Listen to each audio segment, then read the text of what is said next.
나는 감옥 탈출 영화를 굉장히 좋아한다. 그 중에서도 선량한 이미지를 가진 주인공이 두뇌 플레이를 하면서 감옥을 탈출하는 장면은 많은 카타르시스를 느끼게 한다. 어릴 때는 목숨보다 자유를 갈망했던 고전 영화 바비온과 숭이의 탈출에 푹 빠지면서 배우 스티브 맥퀸을 좋아하기도 했다. 쇼생크 탈출과 시리즈물로 나온 프리즌 브레이크는 명작 중의 명작이라고 생각한다.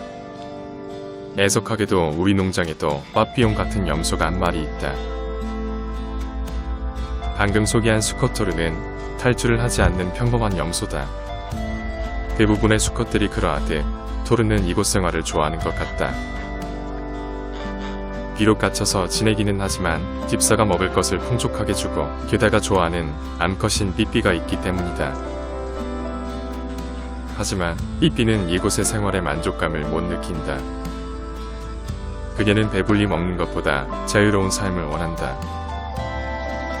동물들의 지능이 대부분 비슷하겠지 생각하겠지만 토르보다 삐삐의 머리가 훨씬 좋다. 사람이건 동물이건 자신이 살아가는 삶의 목표를 무엇으로 삼느냐에 따라서 그 부분에 대한 두뇌는 더욱더 발전하는 것 같다. 예측컨대 토르의 머릿속에는 먹을 것과 암컷과의 교미, 이 두 가지의 단어 때문에 하루를 살아가는 것 같다.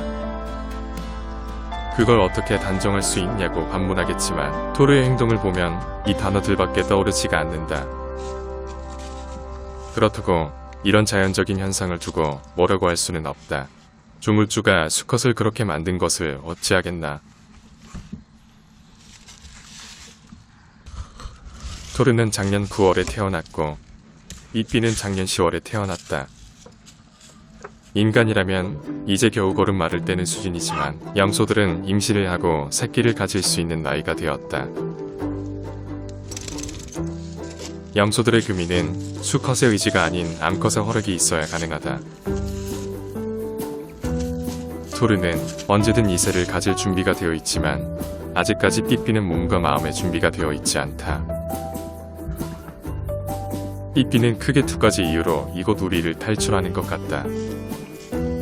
유난히 자유로운 삶을 좋아하는 그녀의 취향과 최근 너무 자주 들이대는 토르의 행동 때문이다.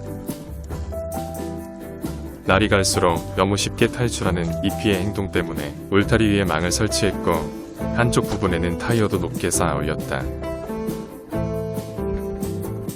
삐삐가 한 번씩 탈출할 때마다 올 초에 심은 밤나무 묘목이 몇 그루씩 죽어나가기 때문이다.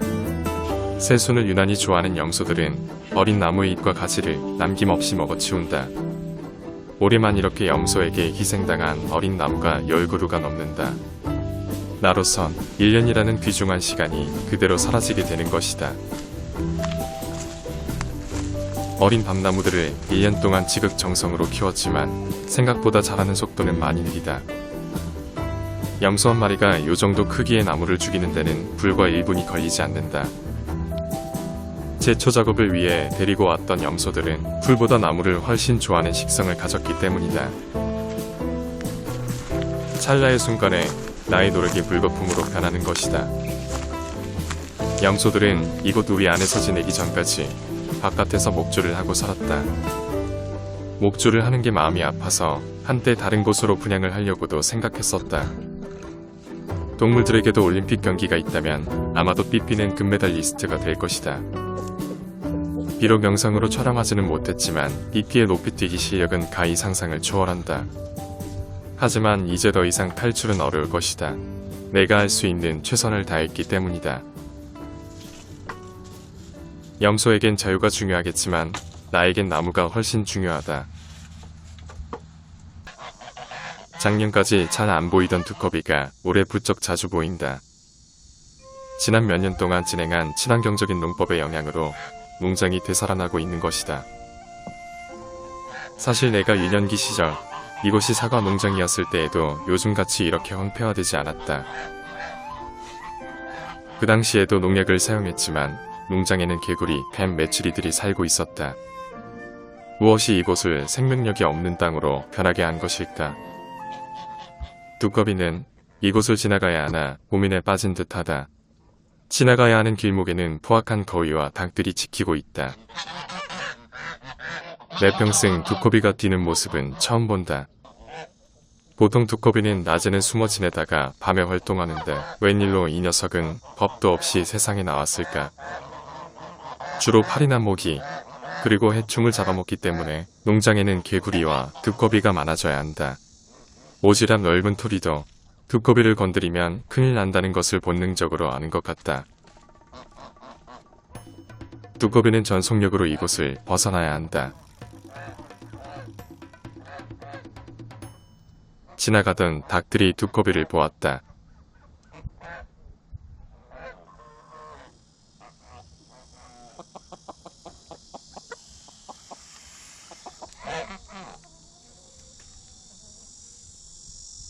결국 두꺼비는 안전하게 도망쳤다.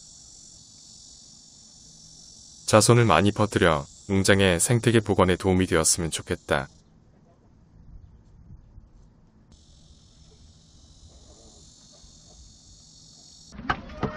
거위들 중에 가장 약한 이쁜이가 가장 약한 암탉 한 마리와 겸상을 하고 있다. 너무나도 약한 두 녀석은 서로에게 그다지 위협이 되지 않는다. 둘 다 동료 거위와 닭들을 너무 무서워해서 제대로 된 식사를 못하고 있다. 장애가 있는 이쁜이는 다른 암탉들이 가까이 오면 사료를 전혀 먹지 않는데 희한하게 이 녀석이 오면 함께 식사한다. 각자 스스로가 약한 존재임을 아는지 서로를 괴롭히지도 않고 사이좋게 사료를 나눠 먹는다. 청년 거위 3마리도 근처에서 사이좋게 사료를 나눠 먹고 있다. 잠시 뒤 식사를 마친 청년 거위들은 이쁜이가 식사를 마칠 때까지 기다려주고 있다.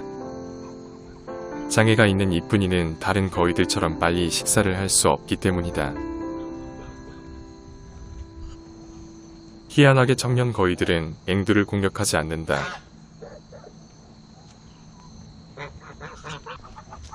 잠시 뒤 사료를 충분히 먹은 이쁜이가 나온다.